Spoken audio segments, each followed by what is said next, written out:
Hola amigos, ¿qué tal? ¿Cómo están? Aquí les habla el señor F para todos ustedes, como siempre, dándoles lo mejor y esta nueva temporada con un arranque bastante divertido en este nuevo año del 2024. Y bueno, como siempre digo, tenemos una gran invitada que nos va a acompañar hoy en una entrevista, la cual nos va a hablar temas muy profundos que nos afecta a todos y a la sociedad. Hoy tenemos a la señora Guadalupe Batallán. ¿Qué tal, Lupe? ¿Cómo estás? Buenos días. ¿Seguís tentada, Bien, Lupe? Para que la gente entienda, dijo mi identidad la secreta y han tercera vez. pasado cosas que suelen suceder cuando uno está grabando y como no tenemos producción que esté cortando y nada por el estilo, bueno, está, es lo que hay. Entonces, Lupe, es para que conocerte, gracias por estar con nosotros directamente, por participar en esta entrevista. Y te he observado en las redes sociales y tenés un muy buen material de todo, o sea, sos multifacética en ese sentido. Y me gustaría hacerte un par de preguntas cómodas. Y directamente quería preguntarte, ya arrancar con una pregunta muy sencilla. ¿Crees en Dios? Sí, la verdad me convertí en el 2020. ¿Cómo fue esa conversión? Me interesa. Leyendo una tesis. La verdad que me puse a leer una tesis que me convenció sobre temas que yo no, digamos, no entendía. Y la verdad fue muy aburrido, pero honestidad intelectual. O sea, si esto es verdad, entonces eso existe. O sea que estabas haciendo una tesis y directamente encontraste la palabra por ahí y directamente te acercaste a Dios. A veces la circunstancia de acercarse a Dios no puede ser de cualquier manera. Yo soy uno que también me acerqué y fue un mensaje y lo he dicho en uno de mis podcasts y está bueno. Entonces, ahora fielmente crees en Dios. Sí, pero bueno, digo, hay gente a la que Dios la tiró del caballo, entonces medio como que es un poco aburrido. Estaba leyendo una tesis y me pareció que era lógico y entonces, bueno, si esto es así, entonces Dios existe y no puedo vivir como si Dios no existiera sabiendo esto. Y viendo la religión como parte de ahora de tu creencia, claramente te va a rebotar y te va a pegar en lo que es hoy por hoy lo que más se habla del aborto. ¿Qué pensás del aborto? No, estoy totalmente en contra. En realidad mis motivos, yo había empezado con el activismo en contra del aborto Ujú. antes, pero en Dios yo empecé en el 2018 cuando fue el gran debate acá en Argentina. Para contextualizar, tengo 25 años. O sea, antes de eso estaba haciendo el secundario, estaba en Bavia. Sí. Eh, em, y en realidad yo empecé con el tema del aborto porque en mi familia el tema es muy importante. Mi mamá se quedó embarazada cuando tenía 15 años y su familia, padre, madre y demás, trataron de obligarla a abortar.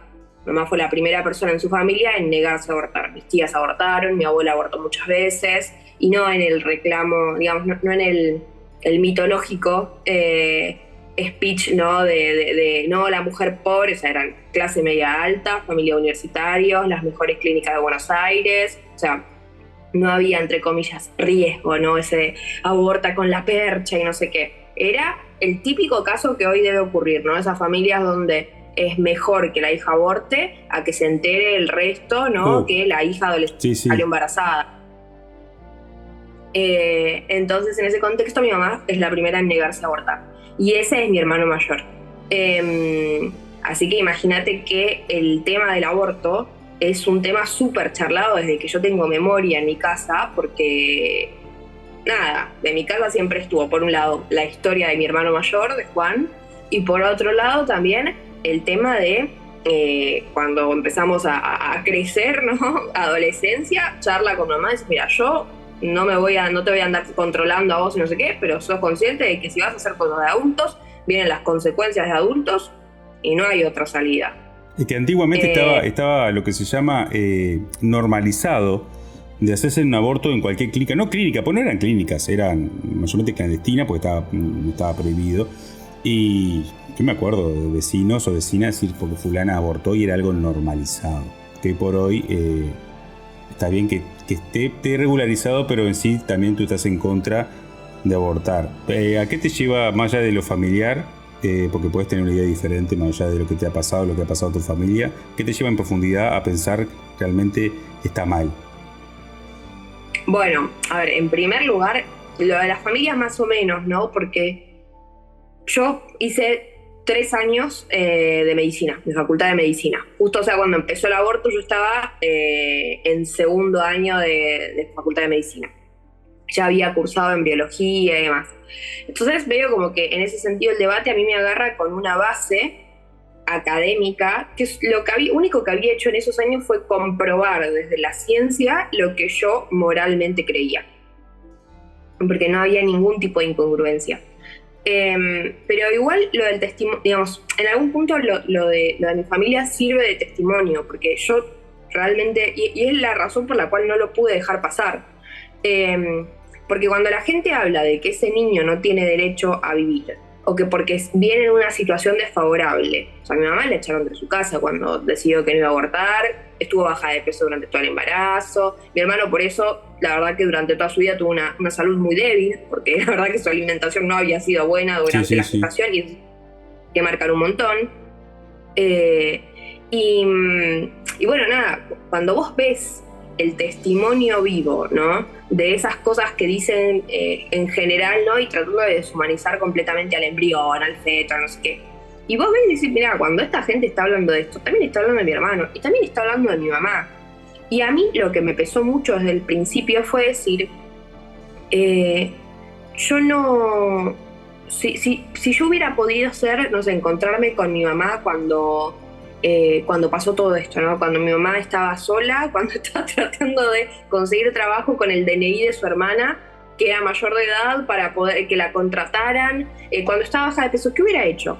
Y probablemente hubiera, digamos, yo voy a hacer lo que me hubiera gustado, o sea, el tipo de persona con la que me hubiera gustado que mi mamá se encontrara, ¿no? Con una persona que si vos le contas tus problemas, dice, mira, te ayudo, no te voy a ofrecer como opción el aborto, sino que te voy a ayudar a encontrar trabajo, a encontrar a alguien que te acoja, ¿no? Y mismo la historia de vida de mi mamá, que por algún, digamos, en algún sentido tendría que haber sido todo eso que, si uno fuera, ¿no?, fatalista, tendría que haber sido todo eso que las feministas decían.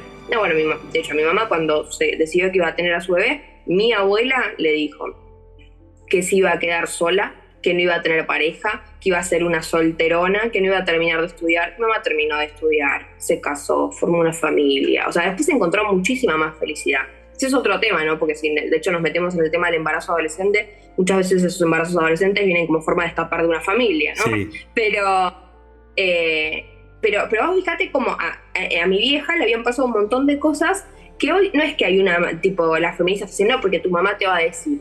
Pero en realidad ellas desde un discurso social promueven el hecho de que si vos tuviste un hijo adolescente te cagaron la vida, ya no vas a poder estudiar, no vas a poder trabajar de lo que te gusta, ¿no? Como un discurso recondicionante.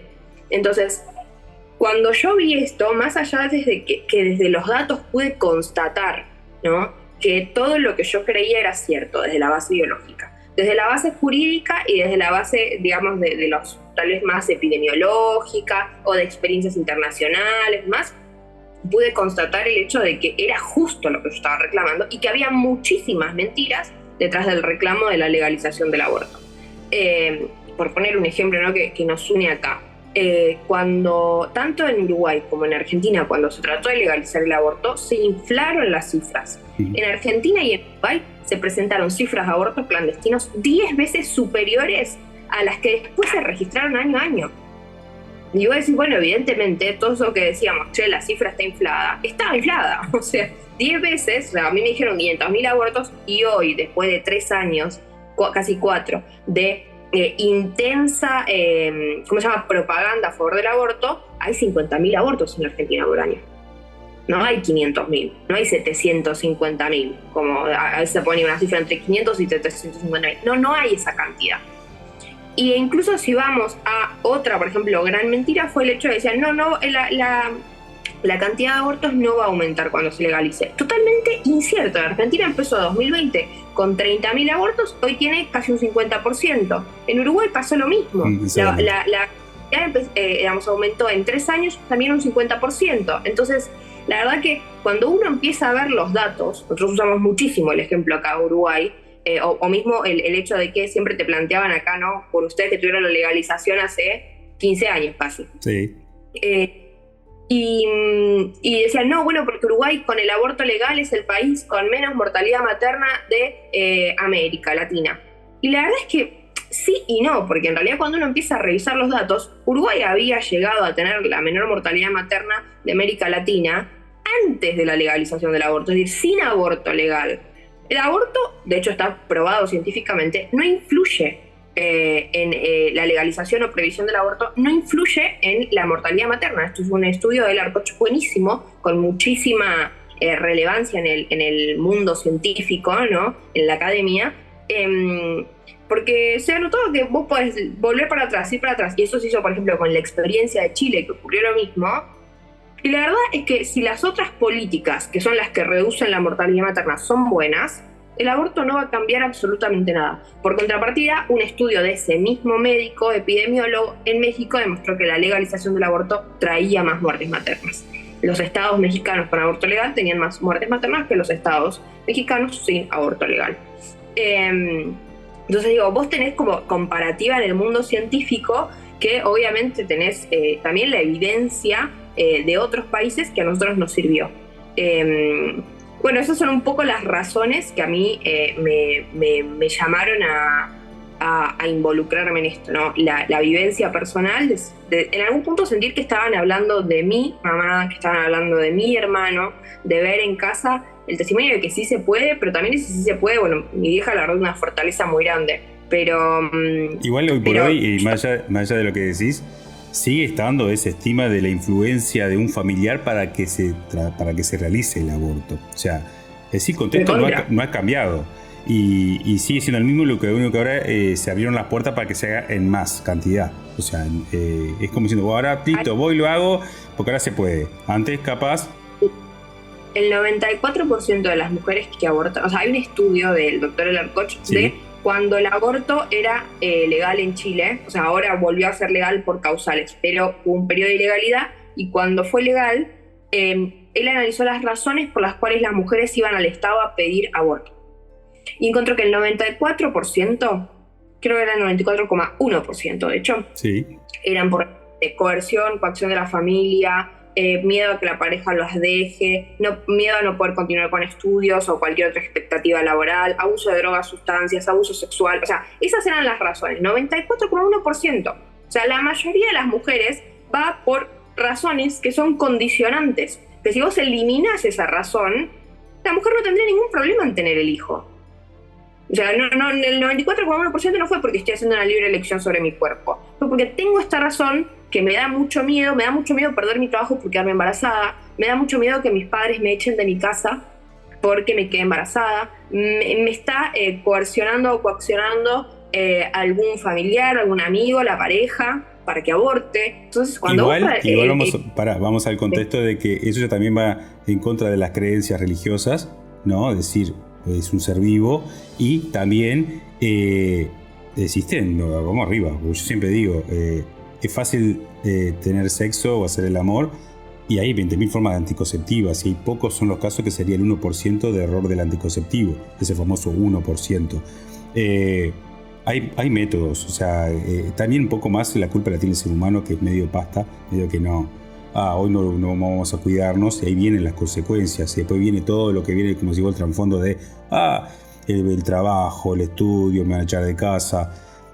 Creo yo, de opinión, y capaz que tú lo podés reafirmar, que falta un poco más de conciencia social y de educación de a temprana edad. ¿Qué opinas? Sí, a ver, yo creo que hay un problema muy grande de hipersexualización en la sociedad. O sea, ya arranquemos por esa base. Porque si nosotros vamos a hablar de no sé, cómo cuidarse, yo creo que no alcanza solamente con saber ponerse un preservativo o tomar pastillas anticonceptivas o cualquier método anticonceptivo que elijas, ¿no? Porque lo cierto es que nosotros, por ejemplo, si vamos a lo que es embarazo, no sé, vamos incluso más atrás, hay una sociedad que te grita que el sexo casual es buenísimo. Ahora, vos imagínate, saliste, tomaste algo, estás re en pedo. Vos me vas a decir que vas a estar controlando si la persona con la que te cruzaste se va a poner un forro o no. Si te hablo de lo personal, no puedo porque me iría muy explícito, y realmente cuando estoy en esa circunstancia no funciona nada, o sea, me apago. O sea, hay una cosa que yo en mi caso no pasaría, en mi caso. Pero en otras circunstancias, sí, obviamente capaz que el tipo que está más chispa y lo activa, ¿cómo no? O sea, se manda la pata. Claro, no, pero más allá de eso uno puede tomar mucho y que le pegue mucho, que le pegue poco, pero de todos modos la persona que fue a buscar descontrol va a tomar hasta su límite, Sí. hasta sentirse contento, no sé qué, que todo le importa nada, y tal vez en esa circunstancia fue que se llevó, digamos, se fue con alguien a la cama. Ahora, en esa circunstancia, ¿van a estar los dos pendientes de cuidarse, de ponerse el preservativo, de ponérselo bien, porque además está el embarazo, pero también están las enfermedades de transmisión sexual, ¿no? Sí, también.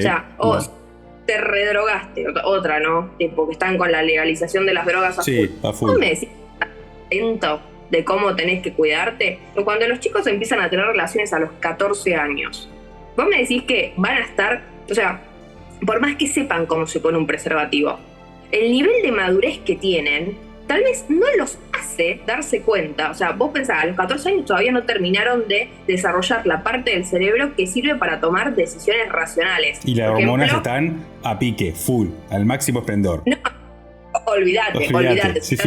No, están totalmente cerrados. Pero además de eso, ¿no? Hormonas a full, pero vos tenés un problema biológico de base, ¿no? O sea, no es un problema porque es lo fisiológico en ese momento, pero sí es un problema social, que es esos chicos, por más que tengan la información, les cuesta muchísimo posponer la recompensa inmediata en pos de un objetivo a largo plazo. O sea, además les cuesta muchísimo más tomar las decisiones maduras, ¿no? Una decisión bien pensada, le cuesta muchísimo más porque su cerebro no se termina de desarrollar, es algo básico. Hasta los 21 años están medio en la paranoia, y en ese cruce importa todo nada. Sí, pero estamos hablando, ¿no? Por ejemplo, de adolescentes, porque hoy dijimos, empiezan a tener relaciones a los 14 años. Hay, de hecho, niños que empiezan a tener relaciones mucho antes. Yo tengo testimonios de amigos míos de relaciones consentidas con otros niños, pero ¿qué teníamos? 13 años, ¿entendés? Entonces, nada, bueno, volviendo a esto, ¿vos le vas a pedir a un adolescente que en esa situación esté pendiente de que el otro se ponga, o si el otro dice, no, mira, no quiero ponerme o no sé qué, o que sepa que el otro sabe? Porque tal vez vos sabés, pero el otro no sabe. Sí, capaz que no, y creo que ahí importa la circunstancia, digo, es llegar al punto, ¿no? Es como decir, concretar, no importa el cómo, ni el qué. Vos en esta sociedad recontra hipersexualizada, porque está recontra hipersexualizada, vos usan el porno chic, que es tipo una forma, para la gente, para que entiendan, ¿no? Es una forma en el marketing que se utiliza para vender productos, erotizando las escenas. Entonces yo te quiero vender un auto, te quiero vender un par de zapatillas, te quiero vender una cerveza, bueno, voy a usar escenas que sean más eróticas, que emulen la pornografía y el sexo para venderte una cerveza. O sea, vos me vas a decir que en una sociedad que utiliza el sexo para vender otros productos o que tiene, digamos, una utilización de la pornografía enorme, que tenés espectáculos familiares donde hay una constante, no sé, por ejemplo, se me ocurre ahora, hace un tiempo hubo ¿cómo se llama? Un recital de Cristina Aguilera, donde Cristina Aguilera aparecía con un pene enorme, y ahí había gente con familia en Estados Unidos, ¿no? Qué sé yo, y todos emocionados mientras Cristina Aguilera hacía su espectáculo con este falo enorme. Entonces vos tenés una especie de idolatría al sexo, a los genitales, a todo, tipo, al placer inmediato. ¿En esa circunstancia vas a venir a pedirle a la gente que sea más consciente a la hora de tener sexo? No se podría, porque la sociedad ya ahora se le despegó la mente del cuerpo, como digo yo. No solamente por lo que estás contando, sino ya que hoy por hoy lo famoso me autopercibo, ¿no? Ahora si yo me autopercibo un elefante, puedo pisarle la cabeza a otra persona y ya está, como lo veo todo muy desvirtuado.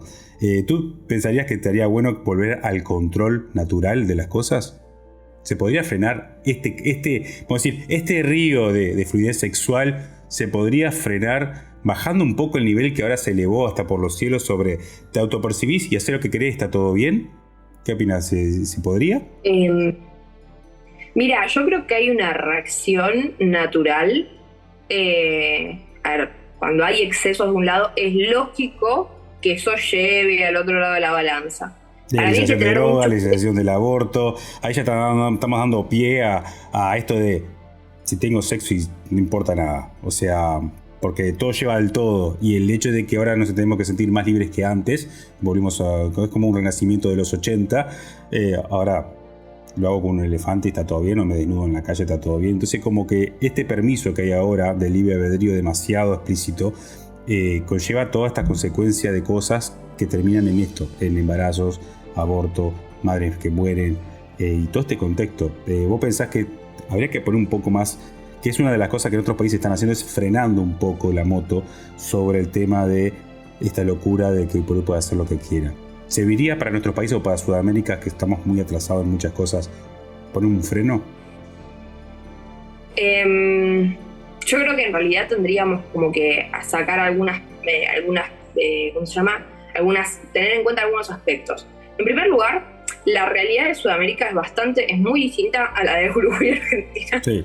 Somos los parias acá. Sí. Porque lo cierto es que si miramos así como hacemos un mapeo, vamos a ver que la mayoría de los países latinoamericanos tienen aborto ilegal con causales. Esa suele ser la tendencia en Latinoamérica. Sin embargo, hay muchos países que tienen aborto completamente ilegal, principalmente, bueno, ahí ya nos salimos de Sudamérica, principalmente en Centroamérica están, ¿cómo se llama? Se me fue la palabra, pero no es organizado, después no hay. Sí. Pero bueno, nada. Entonces, nosotros somos la cosa rara en algún punto, porque somos los que miran más a Europa. La verdad que siempre tenemos ese problema, los uruguayos y los argentinos, que estamos mirando para el lado equivocado. Entonces venimos con las políticas equivocadas. Somos los más progresistas de la región, Uruguay muchísimo más que Argentina. Y entonces esa es un poco la realidad que tenemos. Yo te decía, por un lado tenemos esto de que hay una tendencia natural a rebelarse ante el exceso. De hecho, hay estudios que se vienen haciendo hace algunos años, distintos lugares, por ejemplo, hay uno de la Universidad de California, que lo que demuestran es que los jóvenes de la generación Z, o sea, los más chiquititos, más chiquito, ¿no? Ahora sí, como mi nena de 3 años, los más chiquititos que son la generación Z. Claro. No, creo que llegó al 20 años también es generación Z, ¿Sí? Mi hermano tiene 20.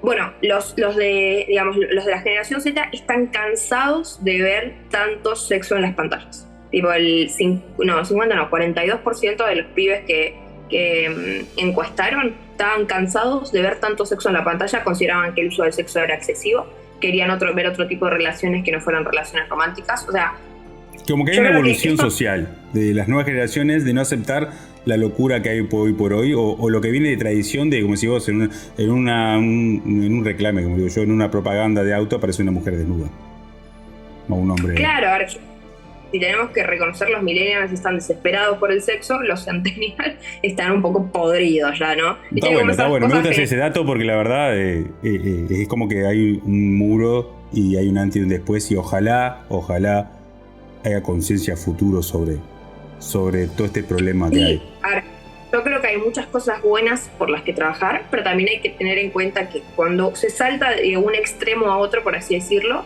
nunca se salta completo. O sea, uno no se va, dice, todo exactamente, sino que hay cosas que se conservan. El problema es que cuando eso no está dirigido, las cosas que se conservan no necesariamente son buenas, y uno salta de un ejemplo a otro. Y por otro lado, los extremos en general tampoco son buenos. O sea, no te voy a decir que es exactamente el centro, porque no es, pero siempre vos podés tomar cosas de los distintos extremos y decir, esto me parece que este tiene razón, este no tiene razón en esto, ¿no? Entonces podemos decir, bueno, esto no es necesariamente que tengas razón, pero sí reconozco el problema que hay detrás y me parece que le tengo que dar una respuesta a este problema, no negar que ese problema existe. Entonces apelaríamos a que a futuro las generaciones van a depurar un poco las conductas humanas, y espero que sea para mejor. Yo espero que sea para mejor. De hecho, creo que hay un trabajo muy grande y cada vez más grande de un montón de gente de tratar de llevar herramientas e información para que ese cambio que va a existir, porque siempre existe ese cambio en la mentalidad, sea para mejorar. Todo mi trabajo yo lo hago en pos de que ese cambio que vamos a hacer en algún punto sea para mejor. O sea, a mí me encantaría que cuando la gente vaya a cambiar en este sentido, ¿no? Y decir, por ejemplo, a cambiar lo que es la moral sexual, tuviera muy claro que la pornografía es algo que está mal, ¿no? Y no pasemos de, no, bueno, la pornografía, no sé qué, bueno, por ejemplo, la postura liberal, que la gente haga lo que quiera, yo no me meto. Pero con conducta, que por lo menos o transmitamos, porque mayormente nosotros nos dejamos influenciar por nuestra familia, nuestros padres, pero por lo menos transmitamos un poco más de coherencia a la hora de tomar decisiones a futuro. Y bueno, como ya que las nuevas generaciones apoyan el decir, no quiero ver más pechos o falos en la televisión, me tiene cansado, que eso ayuda y aporta a los Neanderthal Millennial, que yo soy un Millennial.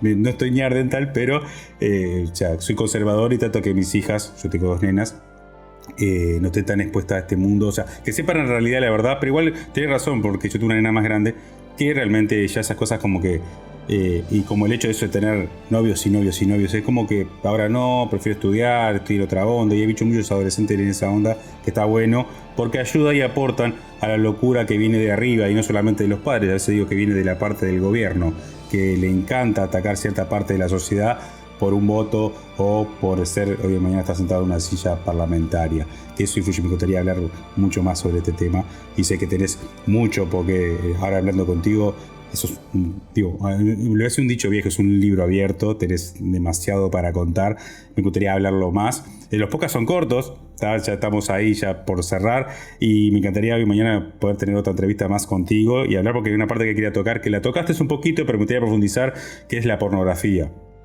Es algo que me interesa, que te he escuchado y la idea es también ese estigma que hay sobre lo que se ve en pantalla se tiene que hacer en la intimidad, que eso tenemos para rato, sí, porque me gustaría invitarte a un futuro programa si aceptás, para poder hablar de eso. ¿Tenés libros? ¿Sacaste libros?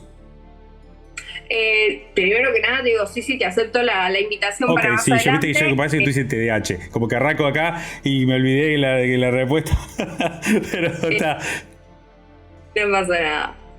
Y sí, yo tengo 2 libros escritos sobre aborto, que es Hermana, date cuenta y Acá no se rinde nadie, uno sobre eutanasia, que es Dignos hasta el final, y este año va a salir mi libro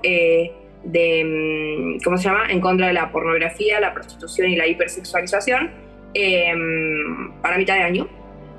Así que estoy justo en esta semana terminándolo, volviéndome loca para entregarlo a la editorial. Sí, hay que meterle. Así que bueno, Guadalupe, ¿verdad? Guadalupe, sí. Lo he seducido. Muchas gracias, muy agradecido, muy rico todo lo que nos contás.